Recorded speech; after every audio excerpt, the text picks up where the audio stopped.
wabarakatuh. Kami dari kelompok 2 ingin mempresentasikan bab 2, yaitu tentang qadha dan qadar. Sebelum itu kami ingin memperkenalkan diri terlebih dahulu. Nama saya Akbar Nugroho, absen 4. Dan nama saya Abdi Jawa Putri Utomo, absen 3. Saya Prodit Putri Utami, absen 8. Saya Farera Dihayu Pertiwi, absen 34. Pengertian qadha dan qadar. Qadha menurut bahasa artinya hukum, perintah, peraturan, dan ketetapan. Menurut istilah, qadha merupakan segala bentuk ketetapan Allah Subhanahu wa Ta'ala yang telah ditetapkan kepada semua makhluk sejak zaman azali, yaitu zaman sebelum segala diciptakan. Contoh qadha adalah kelahiran dan kematian manusia. Dalam surah Yasin ayat 82, Allah Subhanahu wa Ta'ala berfirman mengenai qadha.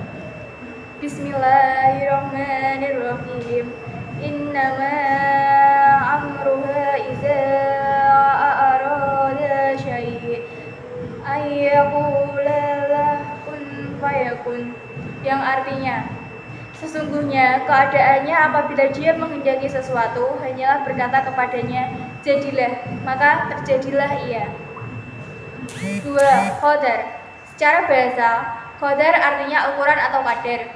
Pengertian qadar secara istilah adalah perwujudan dari qadha Allah Subhanahu wa Ta'ala terhadap semua makhluk dalam ukuran tertentu sesuai iradahnya. Qadar dapat diartikan sebagai pelaksanaan dari qadha yang telah direncanakan oleh Allah Subhanahu wa Ta'ala. Qadar disebut juga takdir. Takdir terbagi menjadi 2 macam sebagai berikut. 1. Takdir mubram, yaitu takdir yang terjadi pada diri manusia dan tidak dapat diubah lagi oleh manusia dengan usaha apapun. 2. Takdir mu'alaq, yaitu takdir yang terjadi pada diri manusia yang masih dapat diubah dengan jalan usaha dan doa. Yang ketiga, iman kepada qadha dan qadar. Qadha dan qadar Allah Subhanahu wa Ta'ala merupakan hal yang harus diimami keberadaannya. Iman kepada qadha dan qadar meliputi 3 hal berikut. Yang pertama, mempercayai bahwa Allah Subhanahu wa Ta'ala adalah zat yang menciptakan semua makhluk dengan kekuasaan qudrah, kehendak, iradah, dan kebijaksanaannya hikmah.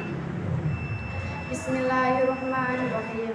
Allahu ladzi khalaqakum min dhafin summa ja'ala min ba'di dhafin quwwatan summa ja'alna min ba'di quwwatin dhafan wa sayyiba ya ha'ukum ma basa wa huwa al-alimu qadir, yang artinya Allah dialah yang menciptakan kalian dari keadaan lemah, kemudian dia menjadikan kalian sesudah keadaan lemah itu menjadi kuat, kemudian dia menjadikan kalian sesudah kuat itu lemah kembali dan berubah.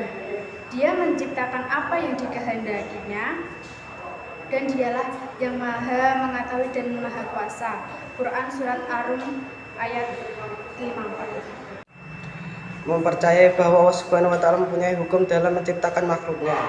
Mempercayai bahwa Allah Subhanahu wa Ta'ala yang menentukan hasil akhir dari segala usaha dan kerja keras yang dilakukan manusia, sehingga hanya kepada Allah Subhanahu wa Ta'ala tempat berserah diri. B. Ciri-ciri orang yang beriman kepada qadha dan qadar. 1. Optimis. Dalam bahasa Arab, optimis disebut tafaul. Kebalikan dari optimis yaitu pesimis, atau dalam bahasa Arab disebut tasamu'um. Optimis artinya yakin bahwa sesuatu yang baik akan terjadi, sehingga memberi harapan positif serta menjadi pendorong untuk berusaha ke arah keberhasilan. Ikhtiar, secara istilah ikhtiar adalah usaha sungguh-sungguh yang dilakukan untuk mewujudkan pilihan yang menjadi tujuan atau cita-cita. 3. Tawakal merupakan sikap berserah diri sepenuhnya atas ketetapan Allah Subhanahu wa Ta'ala. C. Hikmah mengimani qadha dan qadar. 1. Memiliki jiwa yang qanaah.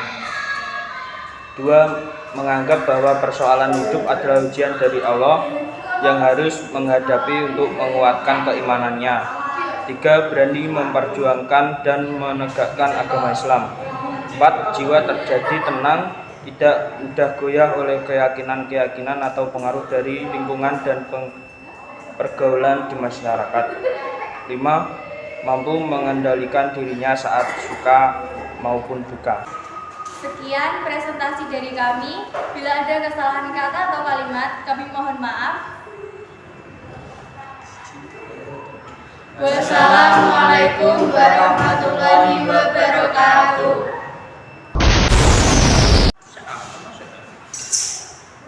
Ya. C. Beleni. Ya, yaitu tentang qadar dan qadar. Nah, untuk